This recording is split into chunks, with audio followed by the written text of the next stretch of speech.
All right. Hello, bird class.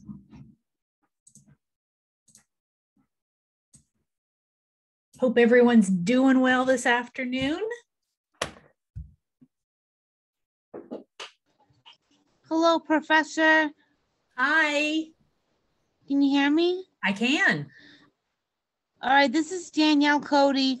So I'm using my boyfriend's computer. It says Dean Avelis on it. Okay. So it's Danielle Cody, just to let you know. Okay, thank you. Yep, you're welcome.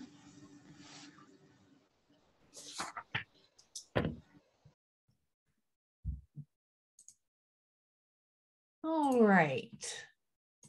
Let us get started. So we do have, as usual, a quiz and a short answer series of questions due before midnight, Sunday, April 3rd. And then the project itself is due before midnight, Sunday, April 17th. So I know, if I remember correctly, oh my goodness, lots of people showing up late.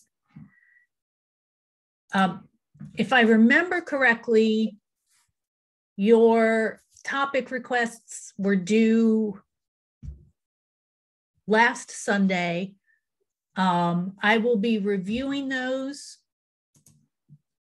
If you haven't gotten a response from me already, I will be reviewing those tomorrow, and I will be sending out more details about if you're doing a presentation, what I expect for that, as well as starting to set up times to sign up for presentations. So that will be tomorrow. Are there any quick questions before we get started on the project?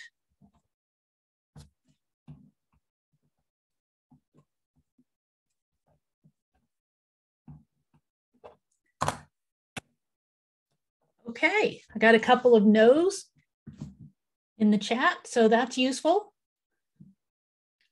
How are you going to submit your projects? It depends on the type of project you're doing. If it's something digital, a paper, or if you do a digital version of a graphic novel, something like that that's written, then you will put it, submit it on Blackboard. I will make sure that there is a clear and obvious submission link. If you're doing a PowerPoint, I ask that those are presentations, not just a bunch of pictures. So those I will be scheduling as time goes on. And if it's something very different, you're welcome to do things that are very different. But if it's something very different, we may need to talk about how to get that to me. But I'll do those on a case-by-case basis.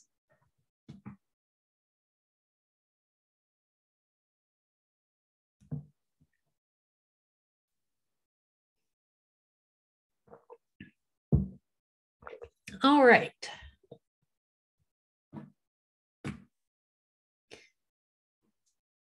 So when we last met, we were talking about caging.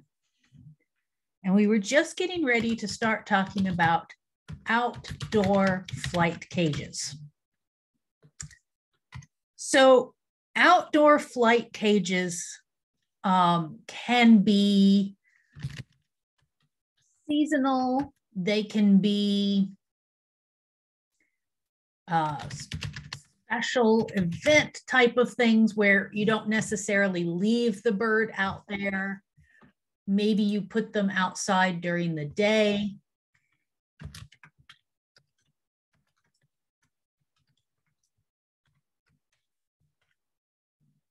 When we think about putting a bird in a cage outside, then we can really there are a lot of things we have to be concerned about. What kinds of things can you think of that might be a potential problem for an outdoor cage for birds?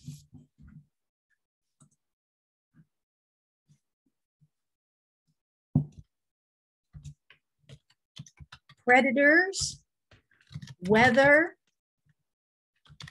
escape,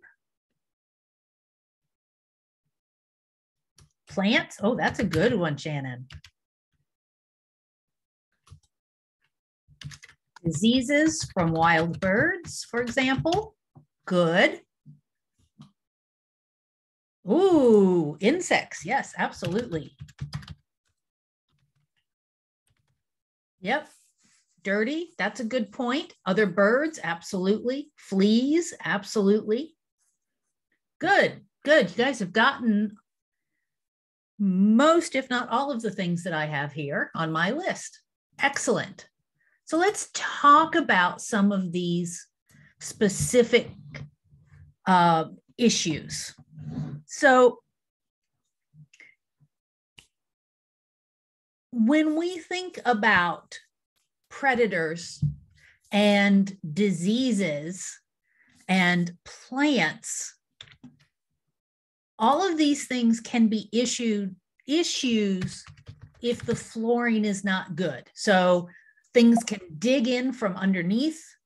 Dirt can hold parasites and diseases, insects, plant seeds of plants that will grow and turn out to be a poisonous plant, for example. So all of these are a concern. So most of the time we say concrete is preferred. Concrete means nothing can dig inside. It means it's easier to clean. So you can hose it off, not just to get the dirt off, but also, you can use soap or a dilute bleach solution on it to clean it really good. We have to make sure anything metal won't rust. So galvanized metal, yes, it will definitely air out faster in the outside, yes. So galvanized metal for any metal food bowls, perch mounts, you can see these little circles on the outside of the cage. That's how the perches are being mounted. So that has to be weather appropriate, and you have to keep an eye on it and see if it's starting to rust. When we talk about weather, wind, rain, cold, hot, sun, all of that can be an issue. Have you ever noticed how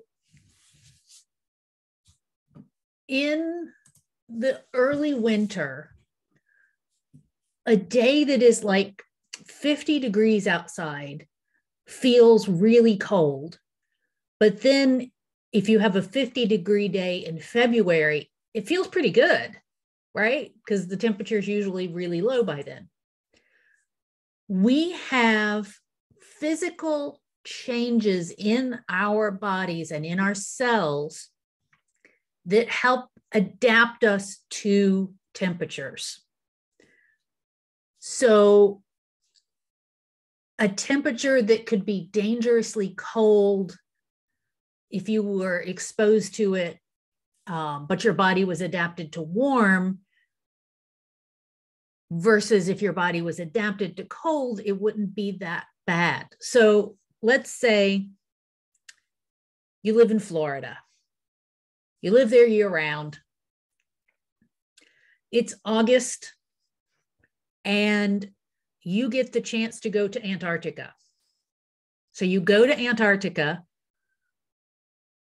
you're in more danger from the cold than people who live in Antarctica. And yeah, there are people who live in Antarctica, believe it or not, or people who live at the top of Mount Everest, or not at the top of it, but up by Mount Everest. People who live there are more adapted to cold because they're exposed to it.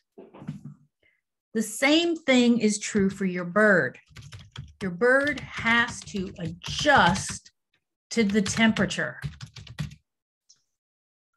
Mary, go ahead. Hi, doesn't that have something to do with the blood vessels? Like they get, if you go from cold to hot, because I lived in Australia for a long time. Oh. Yeah. And I remember when I was here and I'd go back to Australia, I was freezing. and it was just all mixed up all the time. Yeah. Yes, your blood vessels will behave differently if they're adapted to warm temperatures versus cold. The amount of sweat you produce will vary depending on if your body is adapted to warm temperatures versus cold.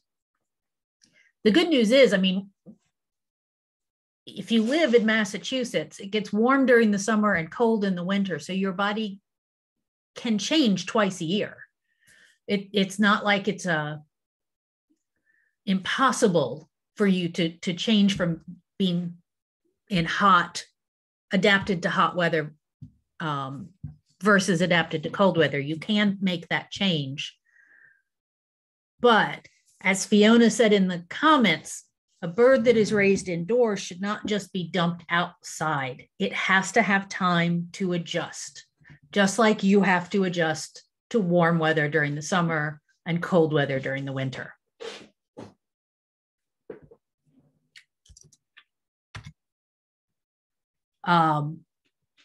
You also have to think about sunburn. Your bird can get sunburned, just like people do. So you need sheltered areas, places where the bird can perch out of the weather. So this can include covers over at least part of the top of the cage. For a lot of parrots, you can include like a nest box they can go into if the weather's really bad, or a box that's open on one side so that they can get out of the wind or the rain if it starts to rain and you're at work and you weren't expecting it. So that does need to be a consideration.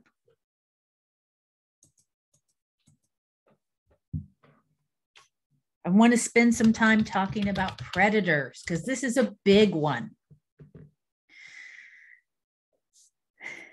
If you feed birds, whether pet birds or wild birds, bird seed gets spilled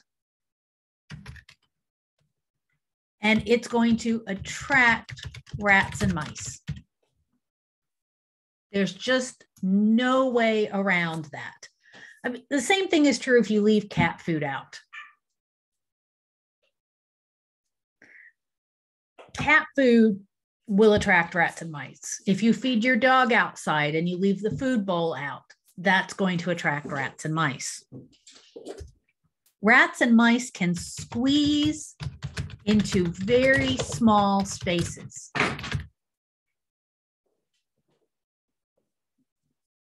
Fidget, what are you doing? Sorry about that.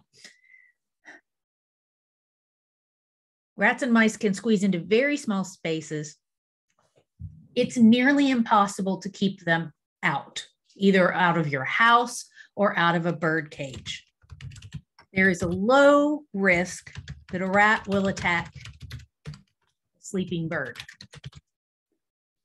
But it's a relatively small risk, and it's more likely to be a problem for smaller birds. If you've got an awake cockatoo and a rat gets into the cage, the cockatoo is going to have a snack. It can take out that rat and it will actually eat it.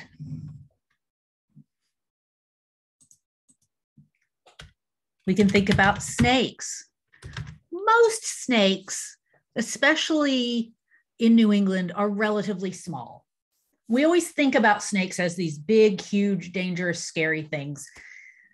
Most of the snakes in Massachusetts are going to be like garter snakes, which, a big garter snake is 18 inches. It's not that big.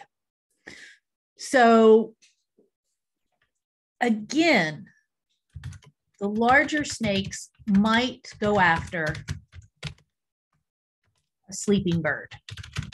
And again, the larger the bird, the lower the risk. And again, keeping a snake out of a cage is nearly impossible. You'll find things that are sold as snake repellents. None of them work. The best thing you can do to reduce the risk of mice, rats, and snakes is to make sure the cage has clear area around. What do I mean by that? Haley, you're not a fan of snakes? Aw, snakes are animals too. Like, I don't mind. I'm kind of afraid of them. I'm afraid of them because I remember on Christmas Day, Dad put a story where Snake was killing people, so. Yeah, snakes don't go after people. And also, I don't like when I see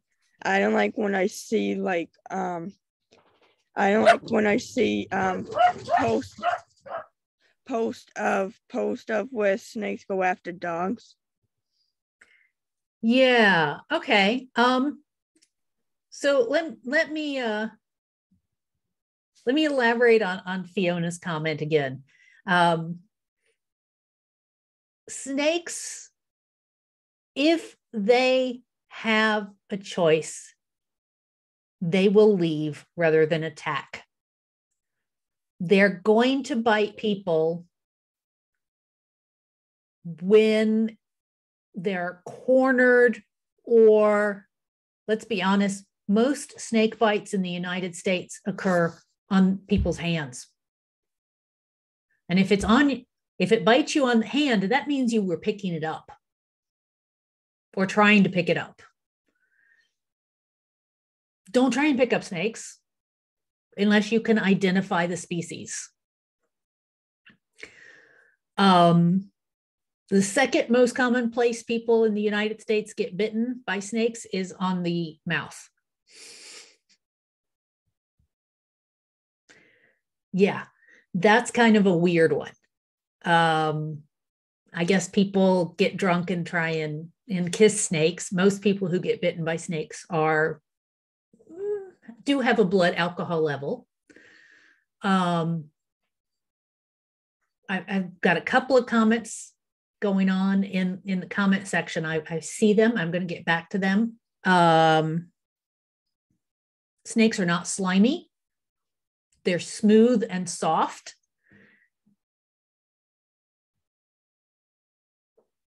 Snakes do sometimes bite dogs. Again, it's usually either because the dog walked right over the snake or the dog had its nose down checking out the snake. It's a defense move. In Massachusetts, there's only one species of poisonous snake, and it's not very common.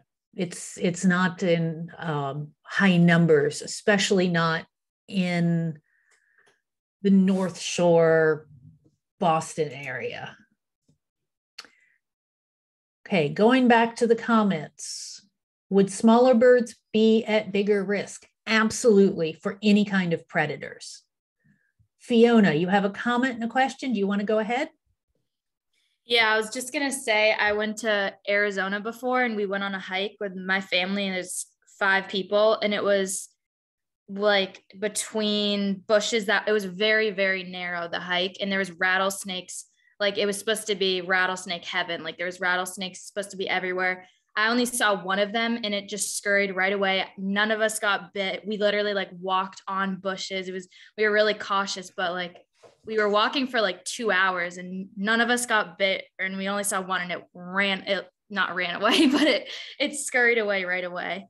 And then my question was back to the adjusting to temperatures and stuff. Oh yeah.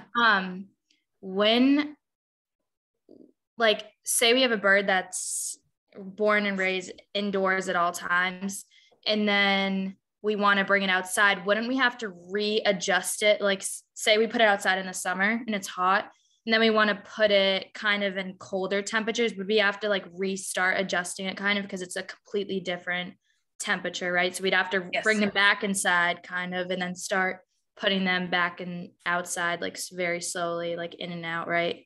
Absolutely. Okay. You are absolutely right there. Thank you. You're welcome. Okay, so when we started going on the rant about snakes, and I'm glad to see most of you like snakes, or at least haven't put in the chat that you hate them.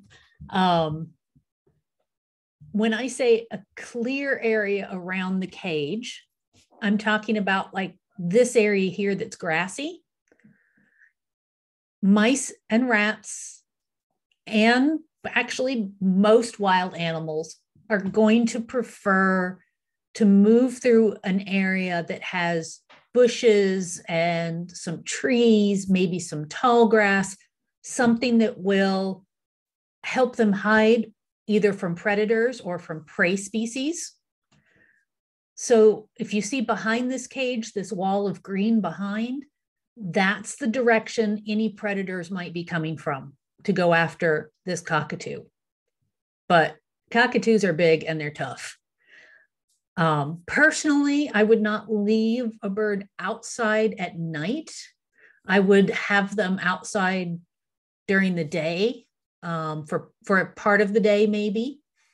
And so the risk is much less for a bird who's outside during the day and not having a nap, not snoozing. Okay. Oh, Fiona's got another question. Go ahead. Sorry, I'm just loading you guys with questions, but that's fine. If a bird, it just came up to me, if a bird was outside in a cage during the daytime and then they see other birds, would they become kind of anxious or angry? That I don't know if they would think that way if they're born and raised in captivity, but like it kind of makes me think of how that bird in that little documentary we watched, when it was first captured, it was in that cage for a little while and it was really anxious and it wanted to get out, but I'm pretty sure it's just because its flock was right out there. But would that be the same for these kind of birds that are raised in captivity? Oh, that is an excellent question. Given that we're really focusing on birds in North America, they are not likely to see wild birds of the same species, which is going to lessen the kind of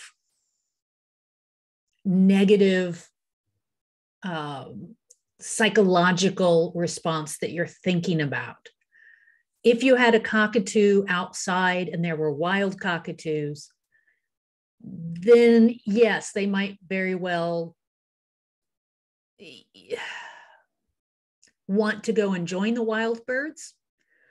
But if you've got a cockatoo in Massachusetts and it sees a robin, that's kind of like us seeing a squirrel outside. It doesn't necessarily make us feel bad about being inside because it's a squirrel. But if you see your friends outside and they're sitting around having fun, playing games, or, sitting in the sunlight, then you're going to be jealous that you're stuck inside working on your stupid project for your stupid avian science class. Okay. Or in my case, that I have to grade all of your assignments. Yeah, they can't comprehend birds that aren't at least a closely related species. So Amazon parrots will recognize other Amazon parrots. If they're in captivity, they can learn to recognize, if like the example you guys gave from Essex Tech, where the Amazon and I think a cockatoo are friends. They live together. If the Amazon was outside and saw some cockatoos, they'd recognize them. I had a greyhound that was a retired racing greyhound. Sweet dog, not very intelligent. If she saw another greyhound while we were out walking, she'd get very, very excited.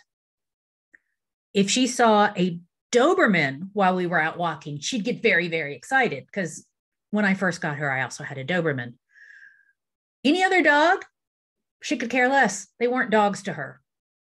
The only dogs she recognized were greyhounds and Dobermans. Anything else? Nope, that's not a dog. I don't want anything to do with it. All right, if you haven't had a chance, now's a good time for a screenshot, because I'm going to start talking about some other kinds of predators.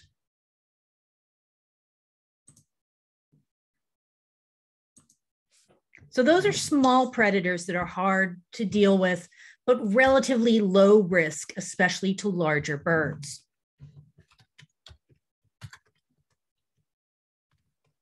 If we look at kind of the mid-size bird animals, raccoons and possums, they can reach their paws into a cage. And they can grab a sleeping bird, which is a big, big concern, especially raccoons. Raccoons will reach in and grab a bird, pull as much of the bird as they can to the wire or out of the wire, and it's food. You can reduce this risk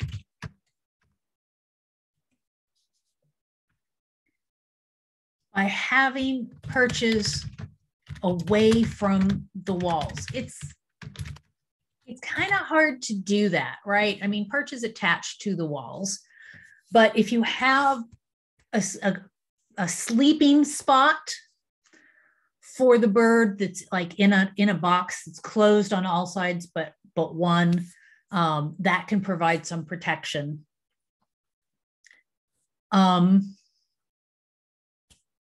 Should these birds only be left outside when supervised? Not necessarily. If it was my bird, if it was like budgies, I just wouldn't leave budgies outside unsupervised. They're too small. If we're talking about cockatoos or Amazons or macaws, I might leave them in the backyard, for an hour, 2 hours at a time. It's a great opportunity to clean their inside cages. But I wouldn't leave them out overnight ever. I just think it would be too dangerous. You can also clean up any spilled food before night. Possums and raccoons are much more active at night. So are rats and mice. So a lot of these predators, the highest risk is going to be at night. And spilled food is going to attract the rats, the mice, the raccoons, the possums. Lots of rats and mice are going to attract snakes. So less food outside, the better. And do not feed dogs and cats outside. Again, any food that's left over is going to attract those raccoons and those possums.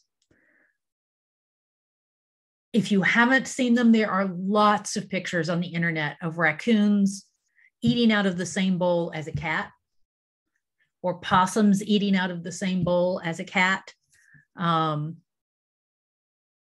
Anytime you feed a pet outside, you're also feeding the wildlife.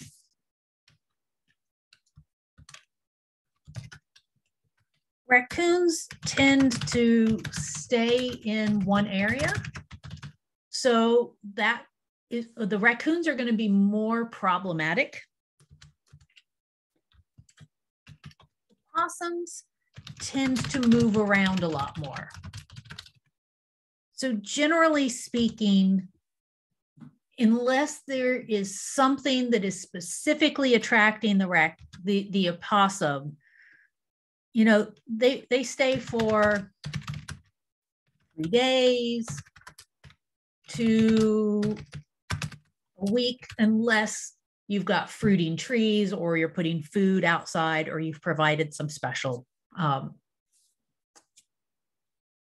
special habitat modifications that they particularly like shelter.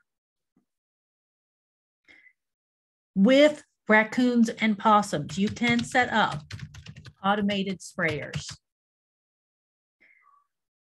You got to make sure you're not going to be spraying your bird every time something goes by, but these have motion sensors. Trigger a spray of water. Water's the best thing to use. Sometimes these automated sprayers have other things in them. I've seen them that you can hook up to a hose. Those are good for bigger problems, bigger animals. You can also get little cans that spray a burst of air or a burst of water and put those around outside. Those work pretty well.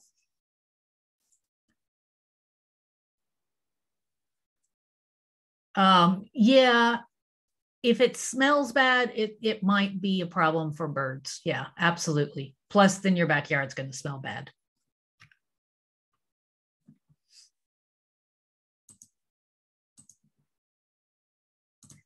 So far, I've been talking about mammals. Hawks and owls can also be predatory. Again, this is a much bigger problem for smaller birds. So hawks and owls might perch on top of the cage, which is gonna make your pet bird freak out. Hawks in particular tend to come around yards with bird feeders. You want to prevent all of these predators, the raccoons, the possums, the rats, the mice, the hawks, the owls. Don't feed the wild birds. Spilled bird seed will attract some of these. Having a lot of small songbirds coming to your feeder will attract hawks. So even if the hawk can't get in, it can certainly frighten your bird.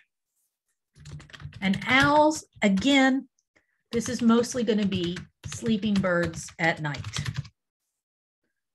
Large owls are willing and able to attack a sleeping parrot if it is within reach of the cage. The biggest owls in New England are the great horned owls, and they are massive. They're huge, huge birds. We'll see some pictures of some to give you a sense of scale when we talk about falconry, but they are massive and they are serious predators, and they can do a lot of damage.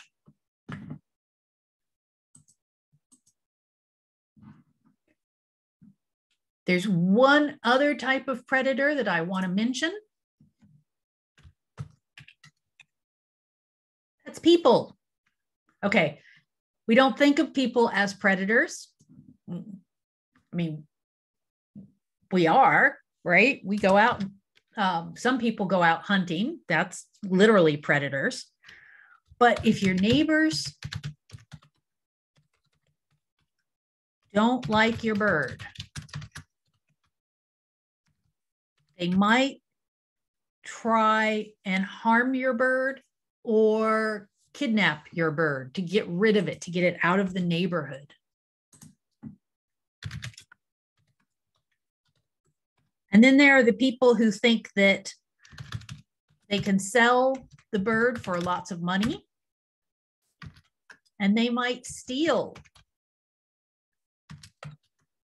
birds to try and sell them. These are real concerns. We see this with the French bulldogs right now. French bulldogs are a very popular breed, especially among people who care a lot about status.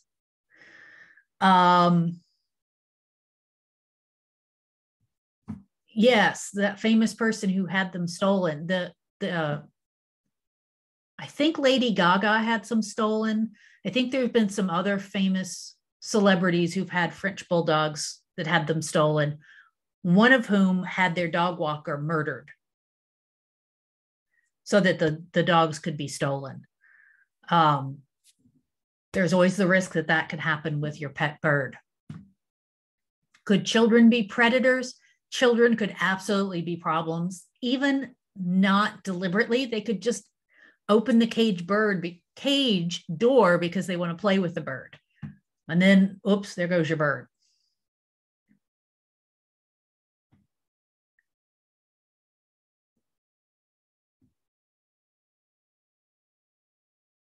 Yep. Did Gaga's dog walker survive? I know he was shot. I thought he was killed. What's the big deal with French bulldogs? Well, they're perceived by a lot of people as very cute. They have a lot of health problems. Fiona mentions the breathing issues. That's not the only issue they have. They also have, I think, cardiac problems.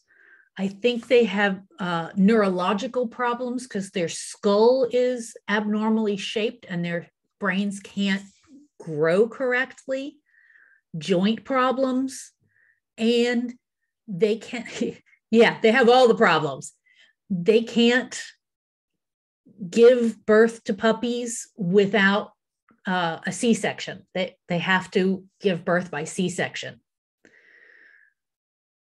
Yep, pugs, English bulldogs, King Charles Spaniel. Oh, so they do artificial fertilization as well? Good grief. They can't they can't naturally breathe. Jeez.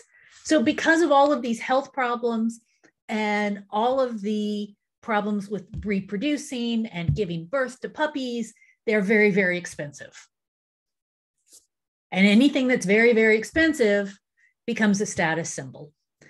And then people think that they really want this status symbol. And all the celebrities get it. And then everybody goes, oh, Lady Gaga has French bulldogs. And oh, I want to be just like Lady Gaga. Yeah.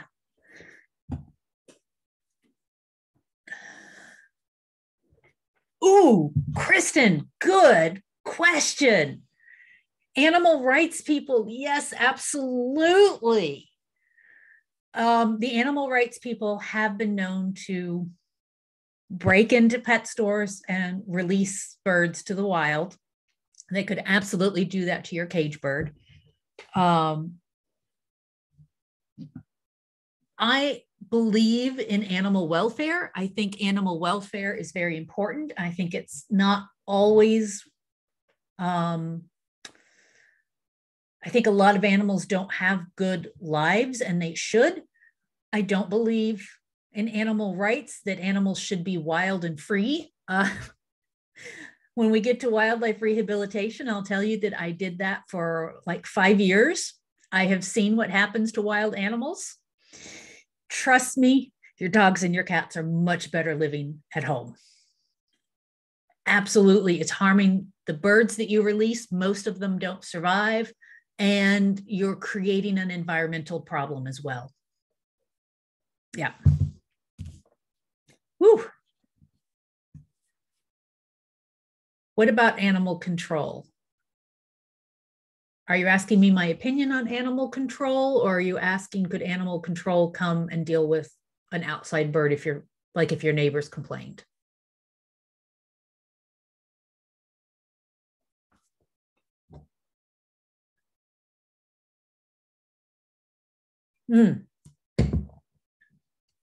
Yes, animal control might come if your neighbors complain. Most of the time, in my experience, animal control officers warn you before they do anything,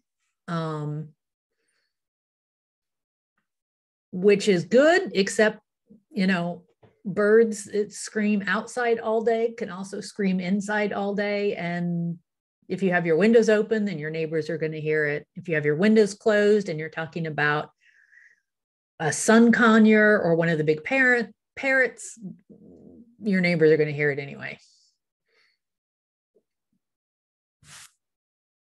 Yeah, unless you're keeping it in an unsafe environment. Absolutely. Yeah.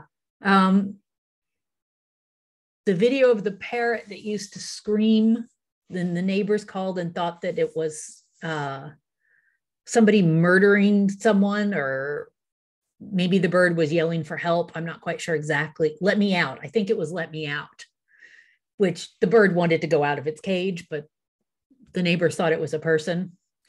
Yeah, I remember that story. That was funny. Pretty sure that was Florida.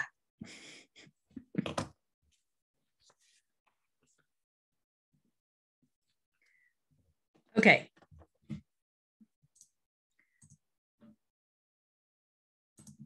Now, mice and rats can also be a problem indoors. There is no such thing as a house that mice and rats cannot get into. In fact, I have heard, although I haven't fact-checked this very deeply, that basically every house has at least a couple of mice living in the walls. I would absolutely believe it. We just don't notice them most of the time.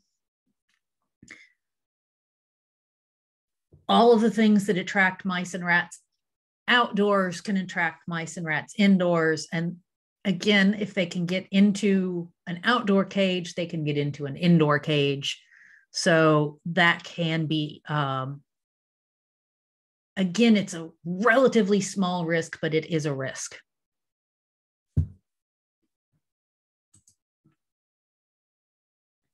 Okay, so that's predators. So if you want a screenshot, this is a good place to take it.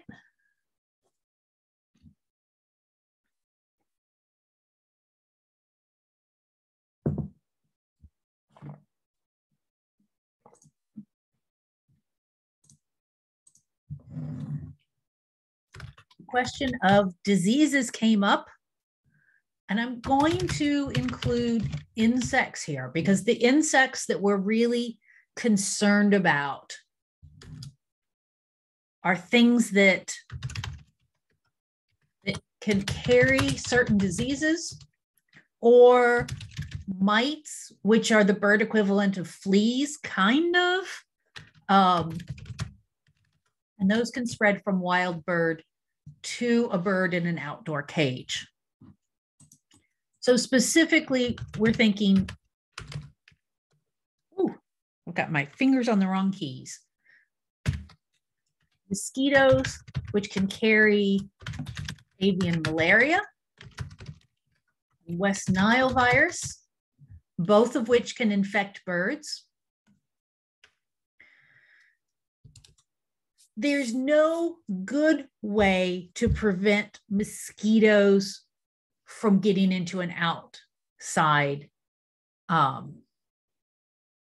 cage.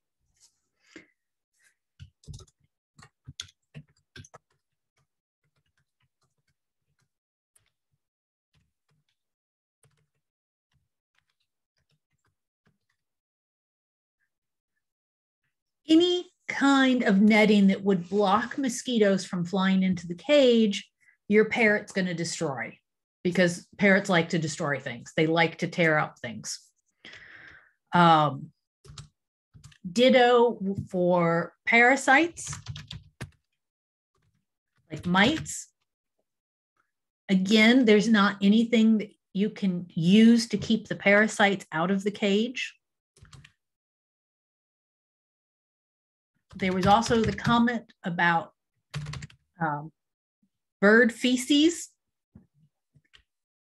from birds flying overhead.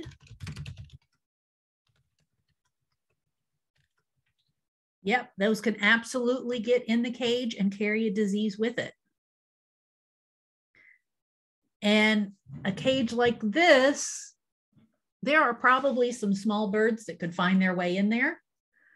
This wiring might be a little bit close, but if you're feeding your bird and you're outside and there's food in the cage, there are small birds that will squeeze between the cage wires to get in there and feed.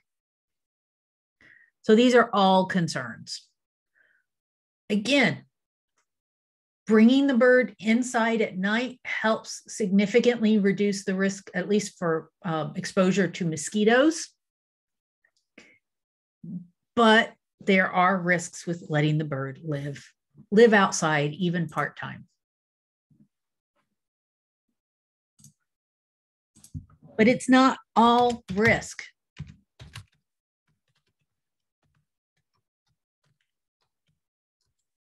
The benefits, part-time or full-time, include much better mental stimulation, which results in better mental health.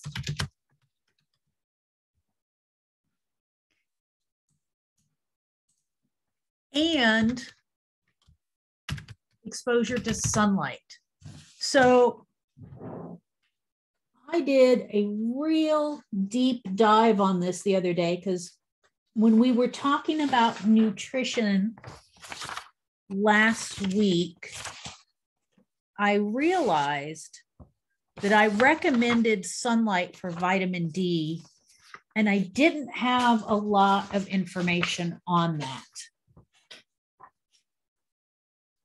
I just mentioned that birds need some exposure to UV light.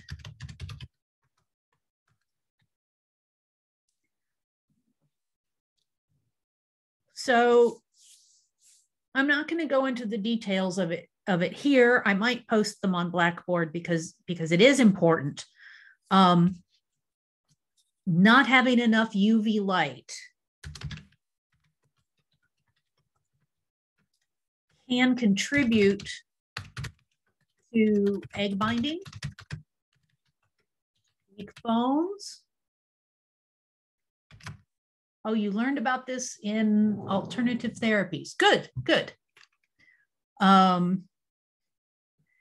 It also leads to depression. I mean, in the middle of February, when it's been overcast for 2 months, I get depressed.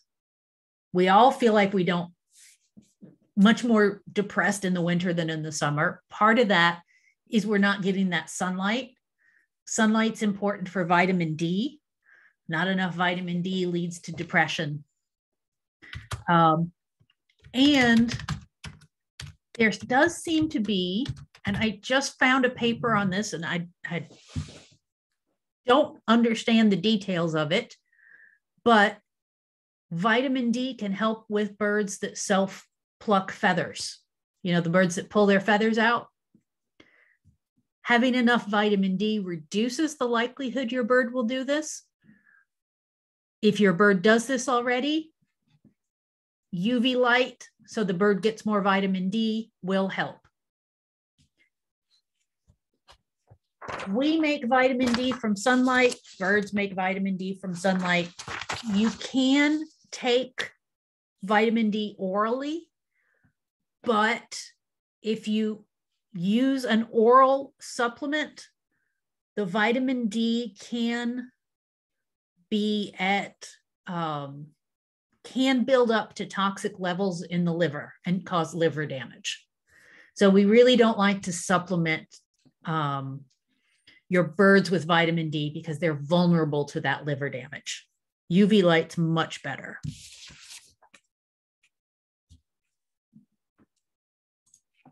Okay. Good time for screenshot.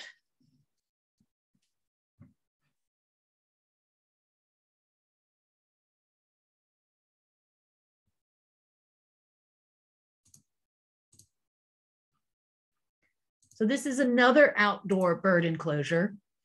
This one's on the ground, which I'm not a fan of.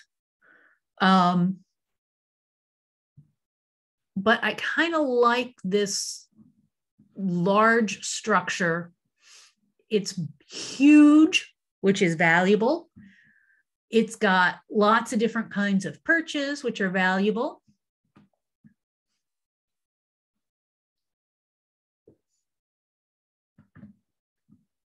You can open from the outside and reach in as long as you're keeping an eye on your bird, which is useful.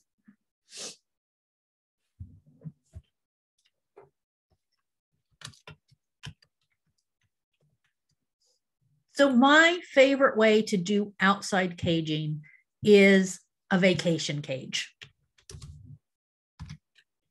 These do not have to be as large as an outdoor aviary. This would be called an aviary. It's big. There's a lot of space in it. Really good for the birds. But, you know, there are predators. So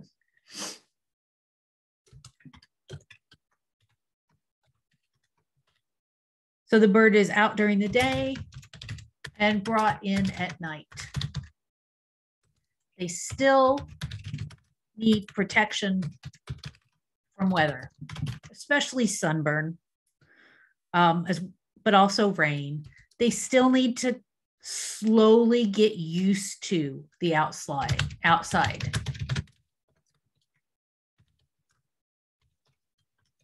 Or acclimate. We mentioned the weather, but also sights and sounds. They're going to be exposed to a lot of things they don't see when they're inside or don't necessarily hear when they're outside or when they're inside.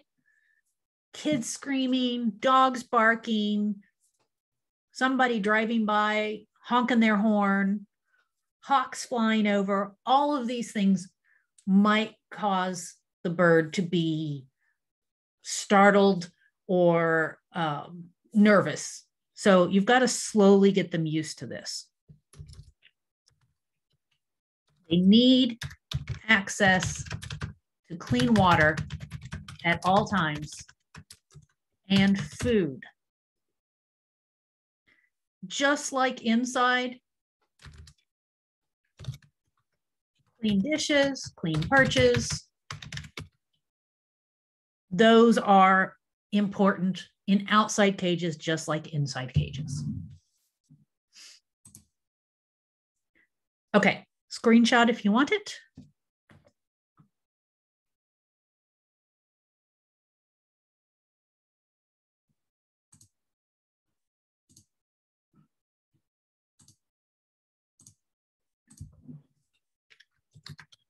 Plants. Now, if your bird is outside, you need to identify any plants that might be shedding leaves into the bird cage or might have branches growing into the bird cage. If your birds are inside, but you allow them loose in the house, you got to look at all of your house plants. Plants can be destroyed by the birds, which, you know, that's entertaining for the birds. So that's good. Not so good for the plants. You need to look at toxicity to birds. So you'll find lots of information on cats and dogs and things that are toxic to them. Well, first off, a lot of those lists are kind of crappy. Secondly, birds are not cats and dogs. So I've seen these lists and they'll have, for example, Easter lilies and a plant called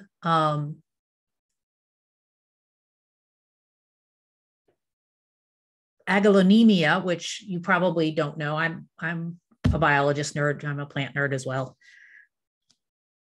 I know that for your cat, if your cat eats an Easter lily, that is a life-threatening emergency right there. Easter lilies can kill cats very quickly. If your cat eats Aglaonemia, they might throw up, maybe, but most of the time they won't. But those two plants are on the same list. So those plants are not, those lists are not necessarily good. I have between 30 and 40 houseplants right now. I have 4 cats. Never really, they've nibbled on the plants occasionally, but I've never had one get sick from any of them. I don't have Easter lilies in the house. Will not have Easter lilies in the house. Tani, if you're thinking about poinsettias, I keep hearing back and forth on that one. I'm not sure that those are actually poisonous. But every year at Christmas, you hear all these stories about how they're poisonous, and then you usually hear like a story that they're not poisonous. So I'm not sure about poinsettias. I don't let my cats around those just in case. Most poisons, it depends on the dose. And something that is dangerous for a budgie in the same amount might not be a problem for a big parrot. Absolutely. That's a good point.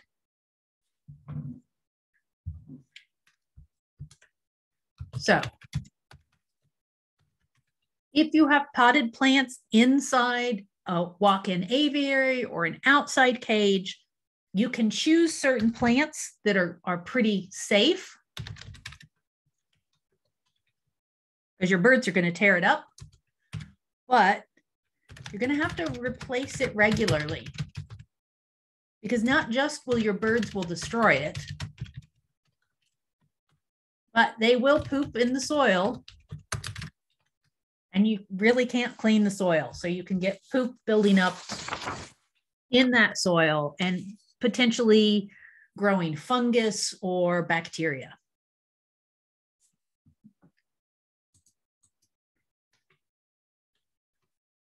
And if you buy a plant for your bird, age it. So if you go out and you buy, let's say, a ficus tree, you can put those in with birds, but don't go buy a ficus and then put it in the cage. New plants may have pesticides. So greenhouses where they grow these plants for sale use a lot of pesticides, and you don't want your bird getting exposed to those pesticides. So you want to give the plant time to age. Now, if you're an absolute plant nerd, like I'm a plant nerd, you can have like a rotating supply of plants. So you might have like 3 ficuses, and when one gets torn up too bad, you take it out of the bird cage and put in one of them that's had time to recover. Let that first one recover for a while before it goes back in the cage. Or you can come up with other things to mentally stimulate your birds besides letting them destroy plants. But birds like plants. Okay, so that is the end of the discussion for caging. So go ahead and take a screenshot and we will move on to the next topic.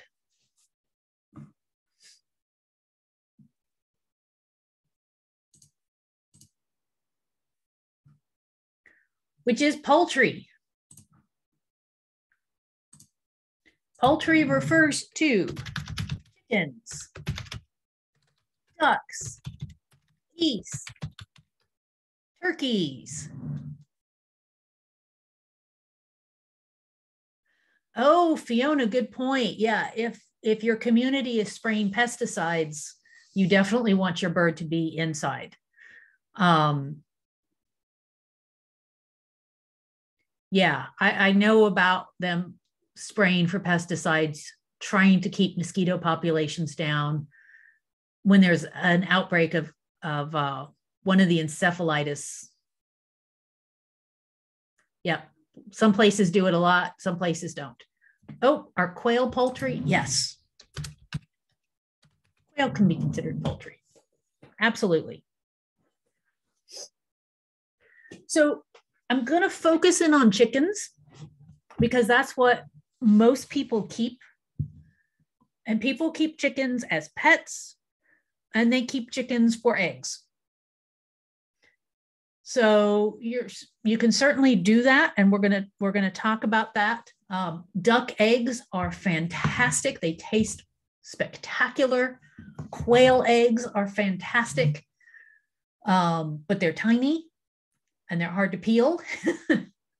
So they're hard to eat. They can be hard to eat. But those, both pets and for eggs, is what we're really going to focus on. And there is an unpleasant image coming up next. Does anybody know what this is?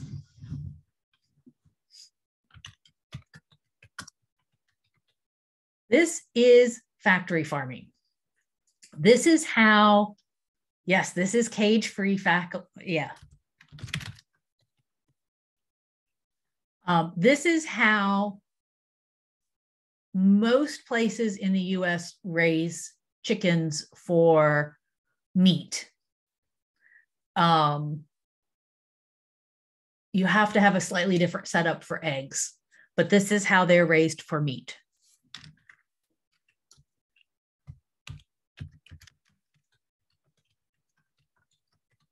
What can you do? Okay. Well, you can be vegetarian, although that is challenging.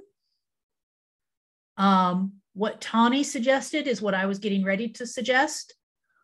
Buy local. I know there's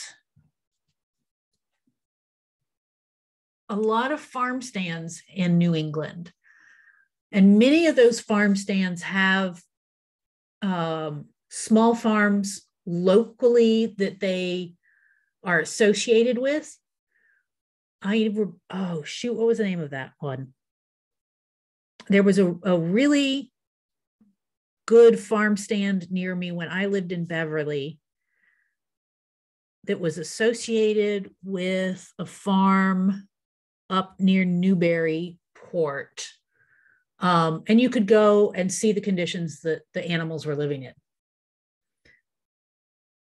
Though that's where I bought all of my meat products and all of my eggs. If I could see the conditions the animals were in. It tends to be a little more expensive.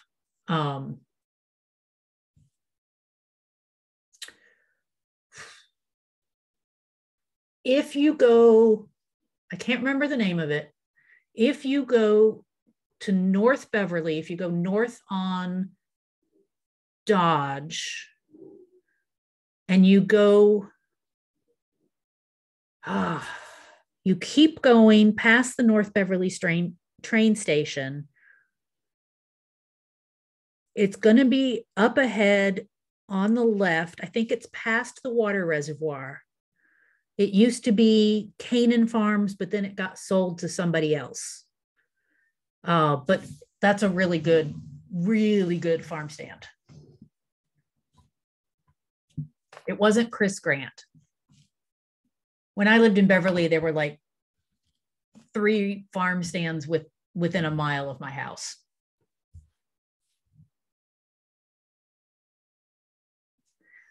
Yes.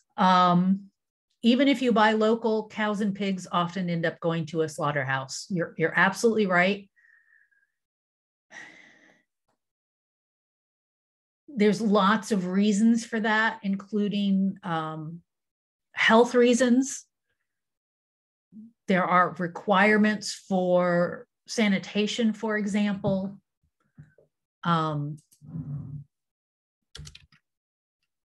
Money is an issue.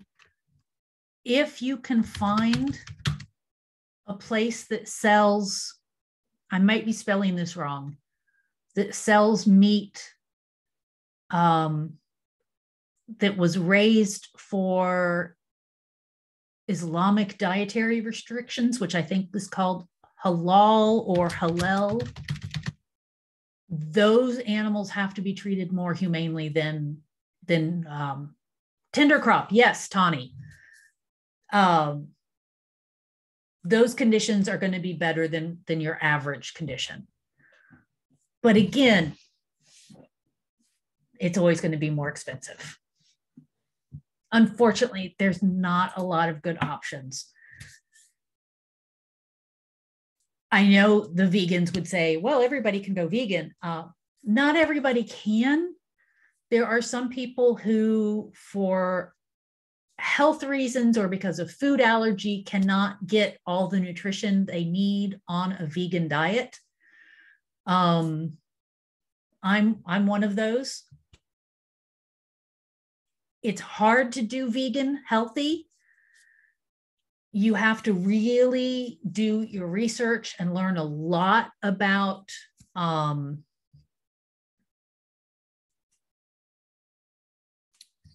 what kinds of foods you need to make sure you eat and all the different nutrients you need to make sure you have. It can be done well for some people. Yeah, not everybody can do it. So I can't eat soy, which makes veganism very challenging. And I can't eat nuts. Well, there goes another big category of protein source for veganism. So it's just nearly impossible, possibly impossible. A lot of people do prefer eating just fish. That's great. I strongly recommend freshwater fish over saltwater fish because there are problems in the fish industry as well.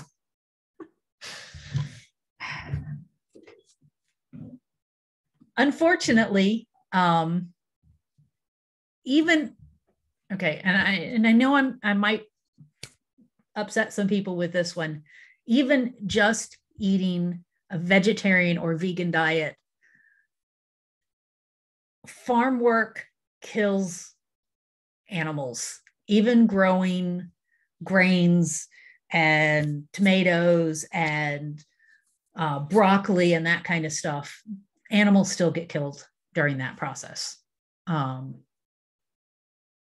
There's not a magic way that we can eat without causing harm.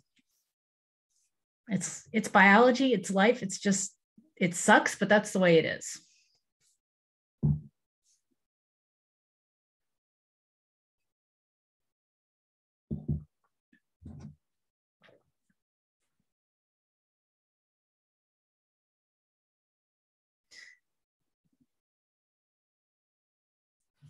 Yep.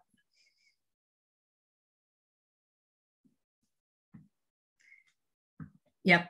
I'm not familiar with that particular book. I'll put it on my reading list.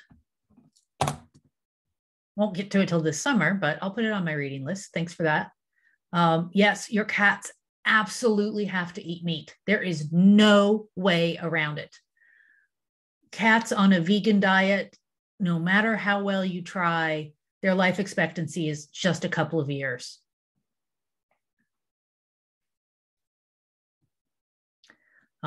Yes, Gloucester, you can get the fish right off the boats. That's good. That's a good way to do it. Dogs need meat. Yeah. Yeah. I know cats need it for specific reasons. I know dogs can digest a lot more vegetable products than cats can. Cats really can't. You know, you feed them a vegetable diet, they're not getting very much nutrition out of it. Dogs are omnivores like us. Ooh, we have been lively today.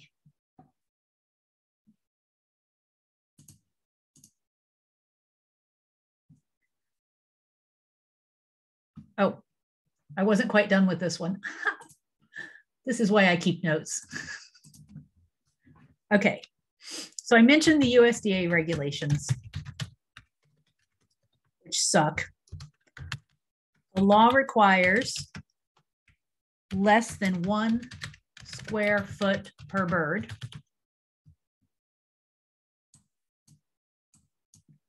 If you're doing certified humane, they need about 2 square feet per bird.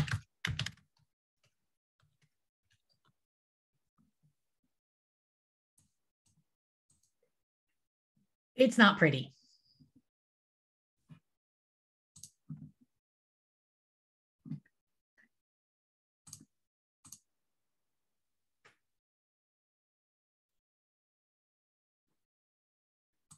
Yeah, I think we should all be aware of where our food comes from.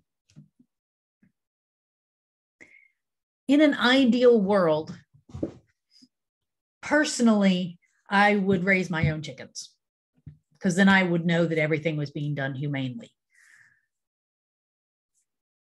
But there's time and space restrictions, and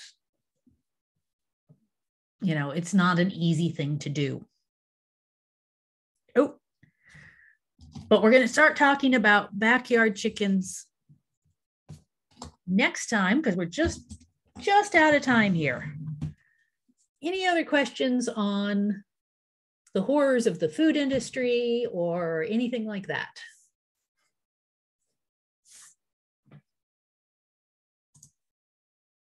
Okay. Well, if you think of something, you can always send me an email. I know in the past week I was kind of bad about responding, but I try and get responses faster than this past week. So you're always welcome to email me a question. Otherwise, I will see you guys next week, and we will talk about how to raise chickens in your backyard. Bye, guys. Not a chance. Is it winner?